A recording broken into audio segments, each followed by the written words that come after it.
Hi ಸ್ನೇಹಿತರೆ, ಎಲ್ಲರಿಗೂ ನಮಸ್ಕಾರ. ಇವತ್ತು ವಿಡಿಯೋ ಮಾಡ್ತಿರೋ ವಿಚಾರ ಏನಪ್ಪ ಅಂದ್ರೆ 2025 IPL ಏನ್ ನಡೆಯುತ್ತಲ್ಲ ಅದಕ್ಕೆ ಯಾವೆಲ್ಲ ಪ್ಲೇಯರ್ಸ್ ನ ಫ್ರಾಂಚೈಸಿಗಳು ರಿಟೈನ್ ಮಾಡ್ಕೋಬಹುದು, ಎಷ್ಟು ಜನ ರಿಟೈನ್ ಮಾಡ್ಕೋಬಹುದು, ಮತ್ತೆ ಪರ್ಸ್ ವ್ಯಾಲ್ಯೂ ಎಷ್ಟಿರುತ್ತೆ, first second third players retain ಮಾಡಬೇಕಾದ್ರೆ ಅವ್ರಿಗೆ ಎಷ್ಟು ಕೊಡಬೇಕು ಅನ್ನೋದ್ರ ಬಗ್ಗೆ ನಾವೆಲ್ಲ ವೆಯ್ಟ್ ಮಾಡ್ತೀವಿ. ಈಗ ಅಫಿಷಿಯಲ್ ಆಗಿ ಅನೌನ್ಸ್ಮೆಂಟ್ ಆಗಿದೆ. ಫಸ್ಟ್ ಪ್ಲೇಯರ್ಗೆ ಎಷ್ಟು ಕೊಡಬೇಕು, ಎಷ್ಟು ಸೆಕೆಂಡ್ ಪ್ಲೇಯರ್ಗೆ ಎಷ್ಟು ಅನ್ನೋದ್ರ ಬಗ್ಗೆ ಕಂಪ್ಲೀಟ್ ಆಗಿ ಡೀಟೇಲ್ಸ್ ಅನ್ನು ವಿಡಿಯೋದಲ್ಲಿ ಕೊಡೋ ಪ್ರಯತ್ನವನ್ನು ಮಾಡ್ತೀನಿ.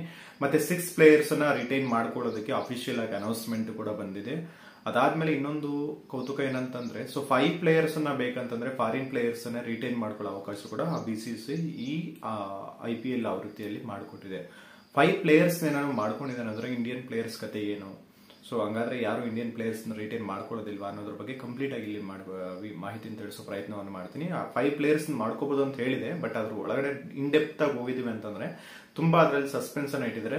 5 ಪ್ಲೇಯರ್ಸ್ ರಿಟೈನ್ ಮಾಡ್ಕೊಳ್ತಿದ್ದಾರೆ ಅಂದ್ರೆ ಎಷ್ಟು ಪರ್ಸ್ ವ್ಯಾಲ್ಯೂ ಹೋಗುತ್ತೆ ಅನ್ನೋದ್ರ ಬಗ್ಗೆ ಕಂಪ್ಲೀಟ್ ಆಗಿ ಈ ವಿಡಿಯೋದಲ್ಲಿ ತಿಳಿಸ್ಕೊಡೋ ಪ್ರಯತ್ನವನ್ನು ಮಾಡ್ತೀನಿ. ಈ ವಿಡಿಯೋನ ಯಾರು ಸ್ಕಿಪ್ ಮಾಡಿದ್ರೆ ಕೊನೆ ತನಕ ನೋಡಿ ಅಂತ ರಿಕ್ವೆಸ್ಟ್ ಮಾಡ್ತಾ ಬನ್ನಿ ವಿಡಿಯೋನ ಸ್ಟಾರ್ಟ್ ಮಾಡೋಣ. ಈ ಮೆಗಾ ಆಕ್ಷನ್ ಬರೋದಕ್ಕೂ ಮೊದಲು 6 ಪ್ಲೇಯರ್ಸ್ ಅನ್ನ ರಿಟೈನ್ ಮಾಡ್ಕೋಬಹುದು ಅಂತ ಅಫಿಷಿಯಲ್ ಆಗಿ BCCI ಅನೌನ್ಸ್ಮೆಂಟ್ ಅನ್ನ ಮಾಡಿದೆ. 6 ಪ್ಲೇಯರ್ಸ್ ಅಲ್ಲಿ 5 ಪ್ಲೇಯರ್ಸ್ ಕ್ಯಾಪ್ ಪ್ಲೇಯರ್ಸ್ ಆಗಿರ್ತಾರೆ, ಒಬ್ರು ಅನ್ಕ್ಯಾಪ್ ಪ್ಲೇಯರ್ ಆಗಿರ್ತಾರೆ. ಅನ್ಕ್ಯಾಪ್ಡ್ ಪ್ಲೇಯರ್ ಯಾರು ಅಂತಂದ್ರೆ, ಫಾರ್ ಎಕ್ಸಾಂಪಲ್ ಈಗ ಇಂಟರ್ನ್ಯಾಷನಲ್ ಆಡದೇ ಇರ್ತಾರಲ್ಲ, ಇಂಟರ್ನ್ಯಾಷನಲ್ ಕ್ರಿಕೆಟ್ ಅನ್ನ ಆಡದೇ ಇರೋರ್ನ ಅನ್ಕ್ಯಾಪ್ಡ್ ಪ್ಲೇಯರ್ ಅಂತಾನೆ ಕರೀತಾರೆ. If in case international cricket ಆಗಿ ರಿಟೈರ್ ಆಗಿ ಇಲ್ಲ ಅಂತಂದ್ರೆ 5 ಇಯರ್ಸ್ ಜಾಸ್ತಿ ಆಗಿದ್ದು ಅವ್ರು ಆಡಿದ್ದಾರೆ ಅಂತಂದ್ರೆ ಅಂತವ್ರನ್ನ ಕೂಡ ಅನ್ಕ್ಯಾಪ್ಡ್ ಪ್ಲೇಯರ್ ಅಂತಾನೆ ಕನ್ಸಿಡರ್ ಮಾಡ್ತಾರೆ. ಫಾರ್ ಎಕ್ಸಾಂಪಲ್ ಈಗ ಧೋನಿ ಅವರು ಇಂಟರ್ನ್ಯಾಷನಲ್ ಕ್ರಿಕೆಟ್ ಆಗಿ ಮೋರ್ ದೆನ್ 5 ಇಯರ್ಸ್ ಆಗಿದೆ, ಈಗ ಅವರು ಕೂಡ ಅನ್ಕ್ಯಾಪ್ಡ್ ಪ್ಲೇಯರ್ ಆಗಿ ಕನ್ಸಿಡರ್ ಆಗ್ತಾರೆ. ಆತರ ಒಬ್ಬರನ್ನ ಅನ್ಕ್ಯಾಪ್ಡ್ ಪ್ಲೇಯರ್ ಆಗಿ ರಿಟೈನ್ ಮಾಡ್ಕೋಬಹುದು. 5 ಕ್ಯಾಪ್ಡ್ ಪ್ಲೇಯರ್ಸ್ ಅನ್ನ ರಿಟೈನ್ ಮಾಡ್ಕೋಬಹುದು. 5 ಕ್ಯಾಪ್ಡ್ ಪ್ಲೇಯರ್ಸ್ ಏನ್ ರಿಟೈನ್ ಮಾಡ್ಕೋದಾರ ಅದ್ರಲ್ಲಿ ಕಂಡೀಷನ್ಸ್ ಏನಿಲ್ಲ, ನೀವು ಇಂಡಿಯನ್ಸ್ ಇಷ್ಟು ಜನ ಇರಬೇಕು, ಫಾರಿನರ್ಸ್ ಇರಬೇಕು ಅಂತ ಏನಿಲ್ಲ. ಯಾರನ್ನ ಬೇಕಂದ್ರೂ ನಾವು ರಿಟೈನ್ ಮಾಡ್ಕೋಬೇಕು ಅಂತ ಫ್ರೀ ಆಗಿ ಕೊಟ್ಬಿಟ್ಟಿದ್ದಾರೆ. ಬಟ್ ಇನ್ ಡೆಪ್ತ್ ಆಗಿ ಹೋಗಿ ನೋಡೋದಾದ್ರೆ ಇಲ್ಲಿ ನಿಮ್ಗೆ 5 ಪ್ಲೇಯರ್ಸ್ ಅನ್ಕ್ಯಾಪ್ಡ್ ಪ್ಲೇಯರ್ಸ್ ಮತ್ತೆ 1 ಅನ್ಕ್ಯಾಪ್ಡ್ ಪ್ಲೇಯರ್ ಇದೆಯಲ್ಲ, ಇಷ್ಟು ಜನನ 6 ಪ್ಲೇಯರ್ಸ್ ಅನ್ನ ರಿಟೈನ್ ಮಾಡ್ಕೊಳ್ತಿದ್ದೀರಾ ಅಂತಂದ್ರೆ ನಿಮ್ಗೆ 79 crore ಅನ್ನ ಪೇ ಮಾಡ್ಬೇಕಾಗುತ್ತೆ. 79 crore ಪೇ ಮಾಡ್ತಿದ್ರ ಅಂತಂದ್ರೆ ಈಗ ಒಂದು ಫ್ರಾಂಚೈಸಿಗೆ ಕೊಡೋದು ಬಂದ್ಬಿಟ್ಟು ಪರ್ಸ್ ವ್ಯಾಲ್ಯೂ ಬಂದ್ಬಿಟ್ಟು 120 crores. 120 crores ಅಲ್ಲಿ 79 crores ಜಸ್ಟ್ 6 ಪ್ಲೇಯರ್ಸ್ ಕೊಟ್ಟಿದೀವಿ ಅಂತಂದ್ರೆ ರಿಮೈನಿಂಗ್ 41 crore ಅಲ್ಲಿ ನಿಮ್ಗೆ ಇನ್ನು 19 ಪ್ಲೇಯರ್ಸ್ ಬೇಕಾಗಿರ್ತಾರೆ. ಒಂದು 25 ಪ್ಲೇಯರ್ಸ್ ಸ್ಕ್ವಾಡ್ ಮಾಡಬೇಕು ಅಂತಂದ್ರೆ ಅದು ತುಂಬಾ ಡಿಫಿಕಲ್ಟ್ ಆಗ್ಬಿಡುತ್ತೆ. ಇದು ಯಾವ ತರ ಸ್ಟ್ರಾಟಜಿ ವರ್ಕ್ ಆಗುತ್ತೆ. ಅದಾದ್ಮೇಲೆ ಫಾರಿನ್ ಪ್ಲೇಯರ್ಸ್ ಎಲ್ಲ IPL ಅಲ್ಲಿ ರಿಜಿಸ್ಟರ್ ಮಾಡ್ಕೊಂಡು ಆಕ್ಷನ್ ಅಲ್ಲಿ ಮತ್ತೆ ಆಡದೇ ಇರೋರಿಗೆಲ್ಲ ಬ್ಯಾನ್ ಅಂತ ಸ್ವಲ್ಪ ಎಚ್ಚರಿಕೆ ಕೊಟ್ಟಿದೆ, ಅದೆಲ್ಲ ರೂಲ್ಸ್ ಎಲ್ಲ ಮಾಡಿದ್ದಾರೆ. ಅದಾದ್ಮೇಲೆ RTM ಅಂತ ಬೇರೆ ಕೊಟ್ಟಿದ್ದಾರೆ ಆಪ್ಷನ್. RTM ಅನ್ನು ಯಾವ ತರ ಯೂಸ್ ಮಾಡ್ಕೋಬಹುದು, RTM ಅಂತಂದ್ರೆ ಏನು ಅನ್ನೋದ್ರ ಬಗ್ಗೆ ಬನ್ನಿ ಮುಂದೆ ತಿಳಿಸ್ಕೊಡ್ತಾ ಹೋಗ್ತೇನೆ. ಈಗ ಫಾರ್ ಸಪೋಸ್ ಒಂದು ಎಕ್ಸಾಂಪಲ್ ಕೊಟ್ಟು ಹೇಳೋದು ಆದ್ರೆ, ಒಂದು ಫ್ರಾಂಚೈಸಿಗೆ RCB ಫ್ರಾಂಚೈಸಿ ಏನಾದ್ರು 6 ಪ್ಲೇಯರ್ಸ್ ಅನ್ನ ರಿಟೈನ್ ಮಾಡ್ಕೋಬೇಕು ಅಂತ ಅನ್ಕೊಂಡಿದೆ ಅಂದ್ಕೊಳ್ಳೋಣ. ಅವಾಗ ಫಸ್ಟ್ ಪ್ಲೇಯರ್ ಯಾರನ್ನ ರಿಟೈನ್ ಮಾಡ್ಕೊಳ್ತಾರೋ ಅವರಿಗೆ 18 crore ನ ಸ್ಪೆಂಡ್ ಮಾಡಬೇಕಾಗುತ್ತೆ. ಸೆಕೆಂಡ್ ಪ್ಲೇಯರ್ ಯಾರನ್ನ ರಿಟೈನ್ ಮಾಡ್ಕೊಳ್ತಾರ ಅವ್ರಿಗೆ 14 crore ಕೊಡಬೇಕು. ಥರ್ಡ್ ಪ್ಲೇಯರ್ ಯಾರು ರಿಟೈನ್ ಮಾಡ್ಕೊಳ್ತಾರಲ್ಲ ಅವ್ರಿಗೆ 11 crore ಕೊಡಬೇಕಾಗುತ್ತೆ. ಅದಾದ್ಮೇಲೆ 4th ಮತ್ತೆ 5th ಪ್ಲೇಯರ್ ಏನ್ ರಿಟೈನ್ ಮಾಡ್ಕೊಳ್ತಾರಲ್ಲ ಅವ್ರಿಗೆ ಇಲ್ಲಿ ಫಸ್ಟ್ ಮತ್ತೆ ಸೆಕೆಂಡ್ ಪ್ಲೇಯರ್ ಏನ್ ವ್ಯಾಲ್ಯೂ ಕೊಟ್ಟಿದ್ರು ಅದೇ ಅಮೌಂಟ್ ಅನ್ನ ಇವ್ರಿಗೂ ಕೊಡಬೇಕಾಗುತ್ತೆ. ಅಂದ್ರೆ ನೀವು 4th ಪ್ಲೇಯರ್ ಏನ್ ತಗೊಳ್ತಿರಲ್ಲ ಆ 4th ಪ್ಲೇಯರ್ಗೆ ಮತ್ತೆ 18 crore ಕೊಡಬೇಕಾಗುತ್ತೆ. ಅದಾದ್ಮೇಲೆ 5th ಪ್ಲೇಯರ್ ಏನ್ ತಗೊಳ್ತಿರಲ್ಲ ಅವ್ರಿಗೆ ಮತ್ತೆ 14 crore ಕೊಡಬೇಕಾಗುತ್ತೆ. ಅಂದ್ರೆ ಜಸ್ಟ್ ಇಲ್ಲಿ 5 ಪ್ಲೇಯರ್ಸ್ಗೆ ಆಲ್ಮೋಸ್ಟ್ 75 crore ಅನ್ನೋದನ್ನ ಸ್ಪೆಂಡ್ ಮಾಡಬೇಕಾಗುತ್ತೆ. ಆಮೇಲೆ ಒಂದು ಅನ್ಕ್ಲಾಪ್ ಪ್ಲೇಯರ್ ನ ರಿಟೈನ್ ಮಾಡ್ಬೇಕು ಅಂತ ಹೇಳಿದ್ನಲ್ಲ, ಏನ್ ಇಂಟರ್ನ್ಯಾಷನಲ್ ಕ್ರಿಕೆಟ್ ಆಡದೇ ಇರೋರು ಅಥವಾ ಆಡಿ 5 ಇಯರ್ಸ್ ಮೇಲೆ ಆಗಿರೋರು ಅಂತ, ಅವರನ್ನ ಒಬ್ಬನ ರಿಟೈನ್ ಮಾಡಬೇಕಾಗುತ್ತೆ ಮಸ್ಟ್. ಅವರಿಗೆ 4 crores ಅನ್ನ ಕೊಡಬೇಕಾಗುತ್ತೆ. ಇದು ರಿಟೈನ್ ಮಾಡ್ಕೊಳ್ತಕ್ಕಂಥ ಪರ್ಸ್ ವ್ಯಾಲ್ಯೂ ಅಂದ್ರೆ ಪ್ಲೇಯರ್ಸ್ ಕೊಡಬೇಕಾಗಿರ್ತಕ್ಕಂಥದ್ದು.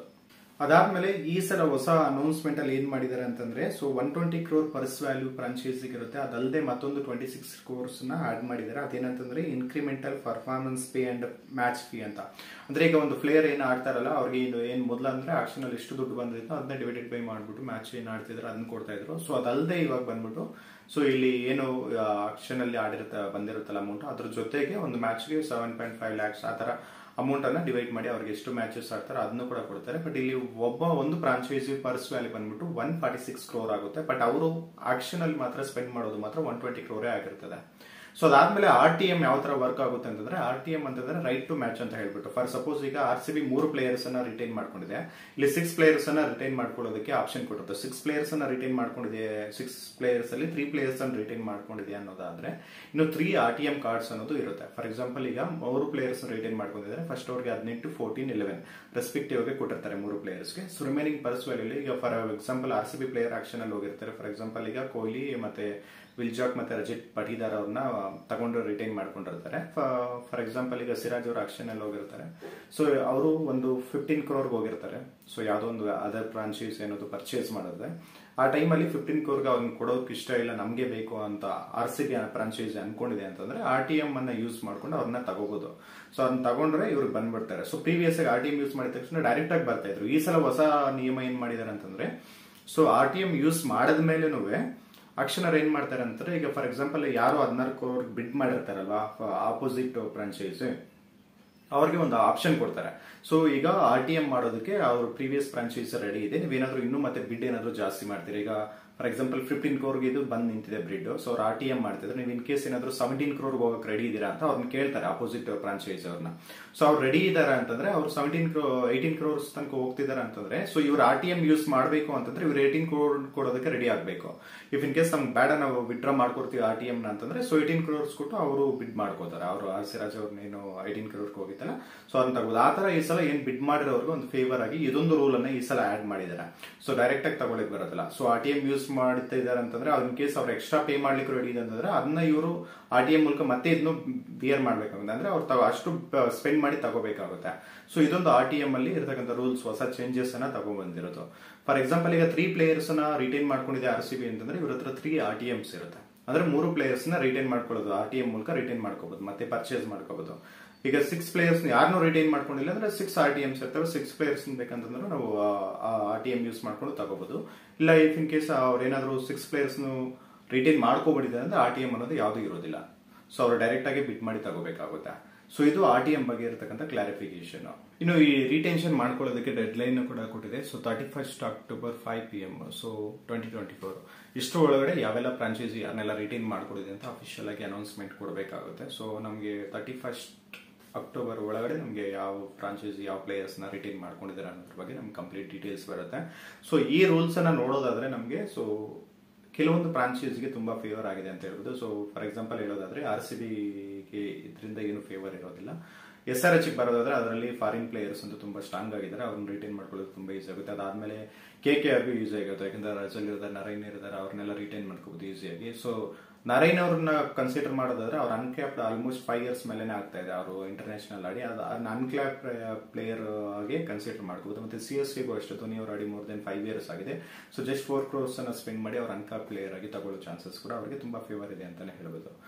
ಆ ಲಿಸ್ಟ್ ಅನ್ನ ಕೊಡೋದಕ್ಕೆ 31st October 2024 ಇದು ಡೆಡ್ ಲೈನ್ ಇರುತ್ತೆ ರಿಟೆನ್ಷನ್ ಲಿಸ್ಟ್ ಎಲ್ಲಾ ಫ್ರಾಂಚೈಸಿಗಳು ಸೊ ಅನೌನ್ಸ್ ಮಾಡ್ಲಿಕ್ಕೆ. ಅದಾದ್ಮೇಲೆ ಸೊ ಇದನ್ನೆಲ್ಲ ಕನ್ಸಿಡರ್ ಮಾಡ್ತಾರೆ may be November 3rd or 4th week ಅಲ್ಲಿ ಮೆಗಾ ಆಕ್ಷನ್ ನಡೆಯೋ ಸಾಧ್ಯತೆಗಳು ಕೂಡ ಇರುತ್ತೆ ಅಂತ ಹೇಳ್ಬೋದು. ಮತ್ತೆ ಅದಾದ್ಮೇಲೆ ಸ್ವಲ್ಪ ಒಂದು ಊಹಾಪೋಹಗಳು ಬರ್ತಾ ಇದೆ, ಇಂಪ್ಯಾಕ್ಟ್ ಪ್ಲೇಯರ್ ಅನ್ನ ಈ IPL ಇಂದ ಇರೋದಿಲ್ಲ, ತೆಗಿತಾರೆ ಅನ್ನೋದನ್ನ ನೋಡ್ತಾ ಇದ್ರು. ಬಟ್ ಅದ್ರ ಬಗ್ಗೆ ಅಫಿಷಿಯಲ್ ಕನ್ಫರ್ಮೇಶನ್ ಬಂದಿದೆ. ನೆಕ್ಸ್ಟ್ 3 years IPLಗೂ ಇಂಪ್ಯಾಕ್ಟ್ ಪ್ಲೇಯರ್ ಅನ್ನೋದು ಇದೇ ಇರುತ್ತೆ, ಕಂಟಿನ್ಯೂ ಆಗ್ತಾ ಹೋಗುತ್ತೆ ಸೇಮ್ ಆಸ್ ಇಟ್ ಈಸ್ ಏನ್ ನಡೀತಿದೆ ಅದ್ರ ಬಗ್ಗೆ.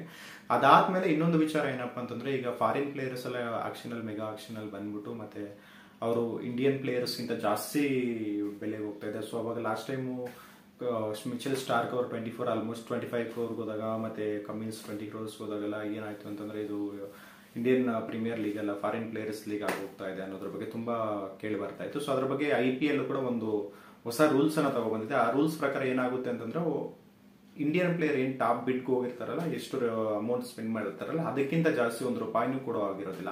ಸೊ ಆ ತರ ರೂಲ್ಸ್ ಅನ್ನು ಕೂಡ ತಗೊಬಂದಿದ್ದಾರೆ. ಸೊ ಅದನ್ನ ಎಕ್ಸ್ಪ್ಲೈನ್ ಮಾಡ್ಬೇಕಂದ್ರೆ ಸ್ವಲ್ಪ ವಿಡಿಯೋ ಲೆಂತ್ ಆಗುತ್ತೆ. ಸೊ ಇನ್ ಕೇಸ್ ಅದ್ರ ಬಗ್ಗೆ ಬೇಕು ಡೀಟೇಲ್ಸ್ ಅಂತಂದ್ರೆ ಕಮೆಂಟ್ ಮಾಡಿ, ಅದ್ರ ಬಗ್ಗೆ ಸಪರೇಟ್ ವಿಡಿಯೋನ ಮಾಡೋ ಪ್ರಯತ್ನ ಮಾಡ್ತೀನಿ. ಅದಾದ್ಮೇಲೆ ನಾನೇನು ಸ್ಟಾರ್ಟಿಂಗ್ ಅಲ್ಲಿ ಹೇಳಿದ್ನಲ್ಲ, ಸೊ ಯಾರೆಲ್ಲ IPL ಆಕ್ಷನ್ ಅಲ್ಲಿ ರಿಜಿಸ್ಟರ್ ಮಾಡ್ಕೊಂಡು ಒಂದು ಫ್ರಾಂಚೈಸ್ ಪರ್ಚೇಸ್ ಮಾಡಿದ್ಮೇಲೆ ಫಾರಿನ್ ಪ್ಲೇಯರ್ ಏನಾದ್ರು ಒಂದು ಸಣ್ಣ ನೆಪ ಕೊಟ್ಬಿಟ್ಟು ಇಂಜುರಿ ಅಂತ ಹೇಳ್ಬಿಟ್ಟು ಆಡದೆ ಹೋದ್ರೆ ಅಂತ ಅವ್ರಿಗೆ ಬಿಸಿ ಮುಟ್ಟಿಸಿ RCB ತಂದಿದೆ ಅಂತ. ಸೊ ಅದ್ರ ಬಗ್ಗೆ ಕೂಡ ಇದರಲ್ಲಿ ಅಫಿಷಿಯಲ್ ಡೀಟೇಲ್ಸ್ ಅನೌನ್ಸ್ ಮಾಡಿದೆ. ಅದು ಏನಪ್ಪಾ ಅಂತಂದ್ರೆ, ಫಾರ್ ಎಕ್ಸಾಂಪಲ್ ಈಗ ಏನಾದ್ರು ಮೆಗಾ ಆಕ್ಷನ್ ಅಲ್ಲಿ ರಿಜಿಸ್ಟರ್ ಮಾಡ್ಕೊಂಡಿರ್ತಾರೆ, ಯಾವ್ದೋ ಒಂದು ಎಕ್ಸ್ ಪ್ಲೇಯರ್ ಅನ್ನ ಅವ್ರನ್ನ ಬಿಡ್ ಮಾಡಿದೆ, ಈಗ RCB ತಗೊಂಡಿದೆ ಅಂತ ಅನ್ಕೊಳ್ಳೋಣ. ಅವ್ರಿಗೆ ಕೇಸ್ ಏನಾದ್ರು ನಾನು ಬರೋದಿಲ್ಲ, ಯಾವ್ದೋ ಒಂದು ನೆಪ ಹೇಳಿ ಏನೋ ಇಂಜುರಿ ಅಂತ ಹೇಳಿ ಬರಲ್ಲ ಅಂತಂದ್ರೆ, ಬಿಡ್ ಮಾಡಿದ್ಮೇಲೆ ಒಂದು ಫ್ರಾಂಚೈಸ್ ತಗೊಂಡ್ಮೇಲೆ ಅಂತವ್ರಿಗೆ ಏನಾಗುತ್ತೆ ಅಂತಂದ್ರೆ, ಸೊ ಅವರು 2 years ಬ್ಯಾನ್ ಮಾಡ್ತಾರೆ IPL ಇಂದ. ಸೊ ಅವರು 2 years IPL ಅಲ್ಲಿ ಆಡಂಗೆ ಇರೋದಿಲ್ಲ. ಅದಾದ್ಮೇಲೆ ಏನಾದ್ರು ರಿಪ್ಲೇಸ್ಮೆಂಟ್ ಆಗಿ ಇಂಜುರಿ ರಿಪ್ಲೇಸ್ಮೆಂಟ್ ಆಗಿ ಅವ್ರನ್ನ ತಗೊಳ್ಳೋ ಆಗಿರೋದಿಲ್ಲ. ಇನ್ನೊಂದು ವಿಚಾರ ಏನಪ್ಪಾ ಅಂತಂದ್ರೆ, ಕೆಲವೊಂದು ಪ್ಲೇಯರ್ಸ್ ಏನ್ ಮಾಡ್ತಾರೆ ಅಂದ್ರೆ, ಮೆಗಾ ಆಕ್ಷನ್ ಅಲ್ಲಿ ದುಡ್ಡು ಜಾಸ್ತಿ ಬರಲ್ಲ ಅಂತ ಹೇಳ್ಬಿಟ್ಟು ಮಿನಿ ಆಕ್ಷನ್ ಅಲ್ಲಿ ಮಾತ್ರ ರಿಜಿಸ್ಟರ್ ಮಾಡ್ಕೊಳ್ತಾರೆ. ಸೊ ಅಂತವ್ರಿಗೆ ಏನ್ ಮಾಡಿದ್ದಾರೆ ಅಂತಂದ್ರೆ ಈ ಸಲ ಸೊ ಮೆಗಾ ಆಕ್ಷನ್ ಅಲ್ಲಿ ಯಾರೆಲ್ಲ ರಿಜಿಸ್ಟರ್ ಮಾಡ್ಕೊಂಡಿರ್ತಾರೋ ಅವರು ಮಾತ್ರ ಮಿನಿ ಆಕ್ಷನ್ ಅಲ್ಲಿ ಬರೋದಕ್ಕೆ ಅವಕಾಶ ಇರುತ್ತೆ. ಡೈರೆಕ್ಟ್ ಆಗಿ ಮಿನಿ ಆಕ್ಷನ್ ಅಲ್ಲಿ ರಿಜಿಸ್ಟರ್ ಮಾಡ್ಕೊಳ್ಳೋ ಅವಕಾಶ ಇರೋದಿಲ್ಲ ಅಂತ ಹೇಳ್ಬಿಟ್ಟು ಸೊ ಕಟ್ಟುನಿಟ್ಟಾಗಿ ಈ ಫಾರಿನ್ ಪ್ಲೇಯರ್ಸ್ಗೆ ಸೊ ಇದೊಂದು ರೂಲ್ಸ್ ಅನ್ನು ತಗೊಂಡು ಈ ರೂಲ್ಸ್ ಒಂದು ತುಂಬಾ ನನಗೆ ಇಷ್ಟ ಆಯಿತು. ಅದಾದ್ಮೇಲೆ ನಾನು ಹೇಳಿದ್ನಲ್ಲ, ಸೊ ಫಾರಿನ್ ಪ್ಲೇಯರ್ಸ್ ಯಾವುದೇ ಇಂಡಿಯನ್ ಪ್ಲೇಯರ್ ಗಿಂತ ಜಾಸ್ತಿ ಆಕ್ಷನ್ ಹೋದ್ರೂ ಅವ್ರಿಗೆ ದುಡ್ಡು ಅಷ್ಟು ಹೋಗೋದಿಲ್ಲ ಅಂತ. ಸೊ ಅದ್ರ ಬಗ್ಗೆ ಏನಾದ್ರು ಹೆಚ್ಚಿನ ಮಾಹಿತಿ ಬೇಕು ಅಂತಂದ್ರೆ ಹೇಳಿ ಕಮೆಂಟ್ ಮಾಡಿ. ಸೊ ಅದ್ರ ಬಗ್ಗೆ ನಾನು ಮತ್ತೊಂದು ವಿಡಿಯೋ ಮಾಡೋ ಪ್ರಯತ್ನ ಮಾಡ್ತೇನೆ. ಸೊ ಇದಿಷ್ಟು ರಿಟೈನ್ ಪ್ಲೇಯರ್ಸ್ ಬಗ್ಗೆ ಈಗ ಇಲ್ಲಿನ ತನಕ ಇರ್ತಕ್ಕಂಥ ಮಾಹಿತಿ. ಸೊ ಈ ವಿಡಿಯೋ ಏನಾದರೂ ಇಷ್ಟ ಆಗಿದ್ರೆ, ಈ ಮಾಹಿತಿ ಏನಾದರೂ ನಿಮ್ಗೆ ಇಷ್ಟ ಆಗಿದ್ರೆ ಸೊ ಈ ವಿಡಿಯೋನ ನಿಮ್ಮ ಸ್ನೇಹಿತರಿಗೆ ಶೇರ್ ಮಾಡಿ, ಹಾಗೆ ಒಂದು ಲೈಕ್ ಮಾಡಿ. ಇನ್ನು ಪ್ರೋಬಲ್ RCB ಪ್ಲೇಯರ್ಸ್ನ ಯಾರನ್ನೆಲ್ಲ ರಿಟೈನ್ ಮಾಡ್ಕೋಬಹುದು ಮತ್ತೆ ಯಾರನ್ನ RTM ಮೂಲಕ ಪರ್ಚೇಸ್ ಮಾಡಬಹುದು ಅನ್ನೋದ್ರ ಬಗ್ಗೆ ಸೊ ನಾನು ಮುಂದಿನ ವಿಡಿಯೋನ ಮಾಡ್ತೀನಿ. ಸೊ ಇದಿಷ್ಟು ಇವತ್ತಿನ ಮಾಹಿತಿ ಆಗಿತ್ತು. ಸೊ ಇಂತಹ ಮತ್ತಷ್ಟು ಇಂಟ್ರೆಸ್ಟಿಂಗ್ ವಿಚಾರಗಳಿಗೋಸ್ಕರ ಕ್ರಿಯೇಟಿವ್ ಕೋದಂಡ ಚಾನಲ್ಗೆ ಸಬ್ಸ್ಕ್ರೈಬ್ ಮಾಡ್ಕೊಳ್ಳಿ, ನಿಮ್ಮ ಸ್ನೇಹಿತರಿಗೆ ವಿಡಿಯೋನ ಶೇರ್ ಮಾಡ್ತಾ ಇರಿ. ಧನ್ಯವಾದಗಳು.